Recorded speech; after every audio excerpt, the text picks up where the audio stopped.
কোনো মিডিয়া মাফিয়ার কাছে গিয়ে সেজদা দেব না বলে মন্তব্য করেছেন এনসিপির দক্ষিণাঞ্চলের মুখ্য সংগঠক ও কুমিল্লা ৪ আসনের সংসদ সদস্য হাসনাত আব্দুল্লাহ।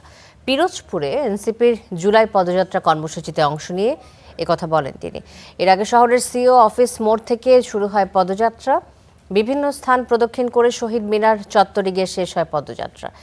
সেখানে এই পদযাত্রায় অংশ নিয়ে হাসনাত আব্দুল্লাহ বলেন যে ২৪-এর গণ অভ্যুত্থানের সময় রাজপথে বিকল্প রাজনীতির যে অঙ্গীকার করা হয়েছিল তা বাস্তবায়নে কাজ করছে এনসিপি। বলেন গত ৫ মাসে মিডিয়া মাফিয়া, ভূমিক্ষেকো, ব্যাংক লুটেরা ও ভোট চোরদের বিরুদ্ধে সোচ্চার থাকার চেষ্টা করেছেন তিনি। যখন ব্যবসায়ীরা বাংলাদেশের পক্ষে থাকবে, যখন এই মিডিয়া ব্যক্তিত্ব ভাইয়েরা যারা নিরলসভাবে পরিশ্রম করে যাচ্ছেন, যাদেরকে মিডিয়া মাফিয়ারা নিয়ন্ত্রণ করতে চায়, যখন এই মিডিয়ার ভাইয়েরা এই মাফিয়াদেরকে বৃদ্ধাঙ্গুলি দেখাবেন, সেদিনই সম্ভব। যেদিন আমার প্রশাসনের ভাইয়েরা তারা যেদিন মনে করবেন এই ভবিষ্যতের এই বাংলাদেশটা তাদের সন্তানদের জন্য নিরাপদে রেখে যেতে হবে, সেদিনই ১৬০টা সিট আমাদের এই সংসদে সম্ভব।